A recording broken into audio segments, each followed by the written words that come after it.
Kisah Sunan Kalijaga bertemu dengan Nabi Khidir, memancarkan cahaya terang. Portal Majalengka tanggal 9 Agustus tahun 2022, pukul 6.30 waktu Indonesia Barat. Penulis, Banyu PA. Editor, Andra Adiatama. Di antara wali Songo, Sunan Kalijaga dikenal sebagai wali yang paling luas cakupan bidang dakwahnya dan paling besar pengaruhnya di kalangan masyarakat. Sebab, selain berdakwah dengan cara berkeliling dari satu tempat ke tempat lain sebagai dalang, penggubah tembang, pamancana menmen, tukang dongeng keliling, penari topeng, desainer pakaian, perancang alat-alat pertanian. Juga sebagai penasihat sultan dan pelindung ruhani kepala-kepala daerah, Sunan Kalijaga juga dikenal sebagai guru ruhani yang mengajarkan tarekat Syatariah dari Sunan Bonang.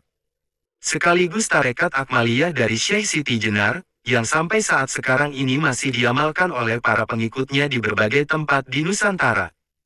Penyampaian pengalaman ruhani yang disampaikan terbuka dalam pergelaran wayang, selain itu juga disampaikan pula secara tertutup oleh Sunan Kalijaga kepada murid-muridnya. Meski terdapat kemiripan cerita, tetapi dalam penyampaian tertutup itu para murid diberitahu bahwa tokoh ruhani Dewa Ruci itu sejatinya adalah Khidir yang akan dijumpai dalam perjalanan ruhani para murid. Penyampaian pelajaran tarekat secara tertutup itu tertuang dalam naskah suluk Linglung Pupu 4 Dandang Gula, dalam tulisan buku Atlas Wali Songo.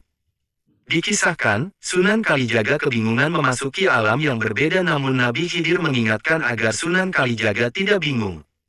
Lalu tampaklah Nabi Khidir laksana cahaya terang matahari, yang ternyata berada di dalam dimensi alam lain yang berbeda dengan alam dunia.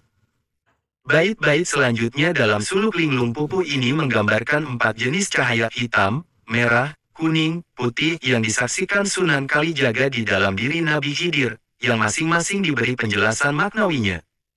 Sunan Kalijaga memaparkan bagaimana Nabi Khidir memangkas keraguannya untuk memasuki tubuh sang Nabi yang berisi alam raya, yang membuat Sunan Kalijaga ketakutan. Lalu Sunan Kalijaga masuk ke dalam Nabi Khidir lewat telinga, dan menyaksikan samudera luas tanpa tepi, bahrul wujud. Tidak terlihat sesuatu pun di situ, serba luas tanpa batas sehingga tidak tahu arah mata angin, membuat Sunan Kalijaga ketakutan. *********